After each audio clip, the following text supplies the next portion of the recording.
in association with.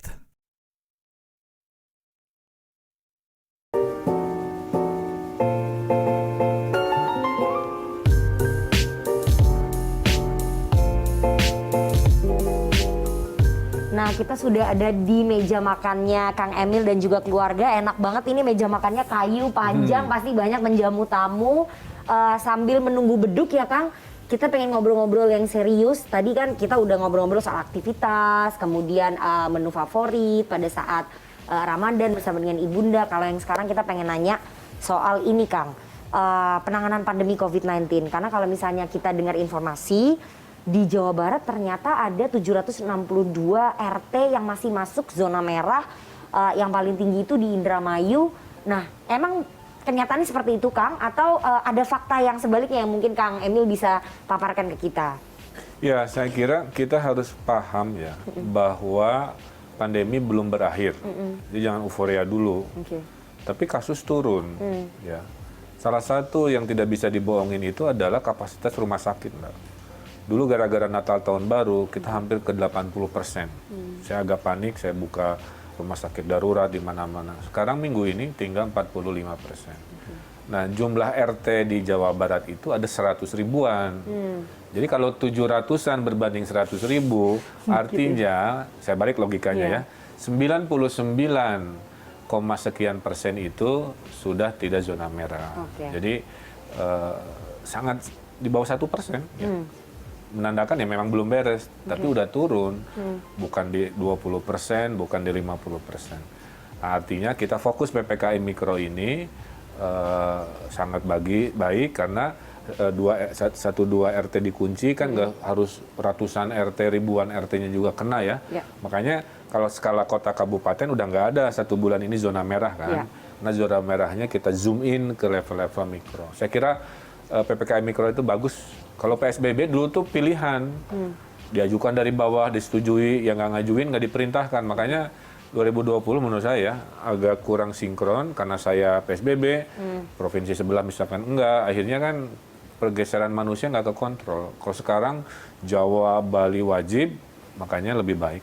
Tapi bicara soal antisipasi begitu yang menjadi PR buat semua pemerintah daerah sebetulnya, bukan hanya pemerintah provinsi Jawa Barat, tapi semuanya adalah soal vaksinasi, target vaksinasi yang masih jauh gitu Kang.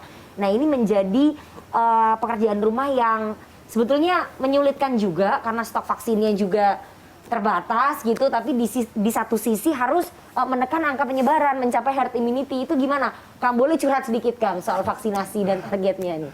Gini, sama juga ya. COVID ini menunjukkan ilmu kita memahami COVID ini nggak paripurna. Selalu berubah-berubah, terus improvisasi, dan ya itulah hari ini, termasuk vaksin. Nah, kita sadar kalau ternyata hanya mengandalkan puskesmas, yang tadinya teorinya kan di puskesmas ya, itu bisa 5 tahun hitungannya ya. Keburu nggak beres kan. Kedua, artinya yang paling benar itu adalah vaksinasi massal diperbanyak. Makanya saya menghimbau nih ke CSR perusahaan besar, kan udah dilakukan ya, ada merek bank, ada merek digital, commerce dan lain-lain melakukan vaksinasi ribuan-ribuan. Itu yang harus dilakukan di gedung-gedung, di lapangan-lapangan, membuat tenda besar dan sebagainya. Karena apa? Karena Jawa Barat udah juara kalau jumlah per hari ya. Jumlah per hari kita itu 60.000, tertinggi se-Indonesia. Tapi kalau untuk vaksinasinya, ya, 60.000 per hari? 60.000 sekian. Udah juara lah dibanding semua. Tapi karena jumlah yang harus kami suntik ini banyak sekali, kan penduduk kami ini 50 juta, yang harus disuntik 36 juta, kali 2 dosis 72 juta. Jadi kecepatan 60.000 itu masih kecil. Dibandingkan dengan daerah-daerah lain. Ya, idealnya adalah 150.000 per hari. Jadi saya udah ngos-ngosan 60.000. Duh, rasionya belum kekejar ya. Pas saya mau perbesar, vaksinnya nggak ada. Artinya tahan dulu, stok vaksin belum ada, nanti datang akhir bulan April. Jadi ya gimana lagi kan, karena kontrol supply-nya kan di pusat. Ya akhirnya kalau disimpulkan media kok persentase belum terkejar, ya itulah ceritanya. Kadang-kadang pasukan siap, vaksinnya nggak ada. Gitu. Vaksinnya ada, panitia yang massalnya belum banyak. Ya, tapi apapun itu kita kan lagi perang ya. Ya kita kerja sebisa mungkin, semaksimal mungkin dengan peralatan yang ada. Kalau adanya hanya segitu kita habiskan, kalau enggak ya kita nunggu. Gitu. Oke, tapi kalau harapannya dari Pemprov Jawa Barat, apakah memang harus ada yang diprioritaskan untuk provinsi-provinsi dengan jumlah penduduk yang banyak gitu dan angka penyebaran yang tinggi, itu kan harusnya menjadi prioritas-prioritas utama itu gitu. Sudah. Oh itu sudah ya, Kang? Saya fair sampaikan terima kasih ya.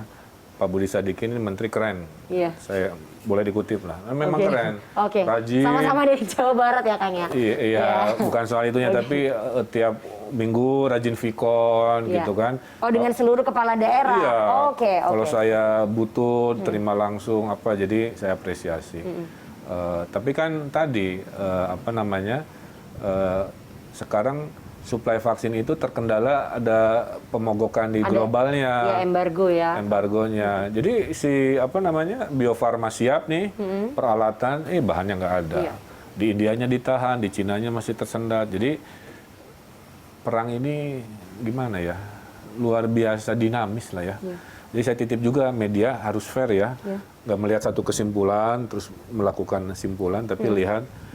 Bukan karena kami nggak kerja, Mbak, itu poinnya. Kami bekerja, tapi kalau sistem barangnya belum ada juga, ya kita pas-pasan. Tapi itu sudah jauh lebih baik dari tahun lalu. Makanya kasus Jawa Barat turun kan, kematian juga 1%-an. Jadi 99% itu sembuh dan sedang tersembuhkan.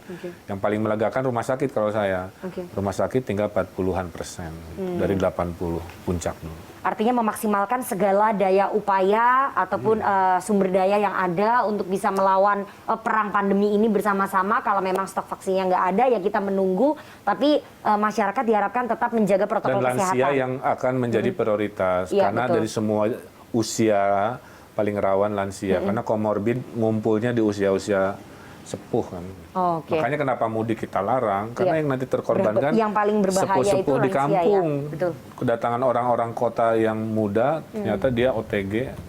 Oke, jadi masyarakat harus tetap menjaga protokol kesehatan, apalagi menjelang Hari Raya Idul Fitri, tidak boleh lengah, ditahan dulu, jangan mudik karena bisa membahayakan orang tua kita dan juga para lansia, begitu ya Kang ya? Kalau cinta pada orang tua Anda di kampung halaman, justru jangan mudik dulu. Betul. Karena Anda punya potensi tanpa gejala menularkan ke yang fisiknya lemah, jangan sampai kejadian. Gitu. Oke, itu tadi pesannya Kang Emil sebagai Gubernur Jawa Barat kepada seluruh masyarakat untuk mencegah penularan ataupun penyebaran COVID-19 dan jangan mudik karena ribet mudik pada saat pandemi ini. Dan udah mau azan maghrib, Kang Emil, kita kayaknya harus berbuka puasa. Terima kasih. Berarti tadi azan apa? Asar ya? Azan asar. Azan asar mirip azan maghrib. Oke, ya jangan sampai salah. Oke, terima kasih sekali Kang Emil sudah menerima CNN Indonesia Newsroom di rumah dinasnya yang sangat luas ini, meluangkan waktu buat kami juga. Oke, kita mau buka puasa dulu karena sebentar lagi sudah mau azan maghrib. Sampai ketemu di rumah tokoh berikutnya dalam Ngabuburit Bersama Tokoh. Sampai jumpa.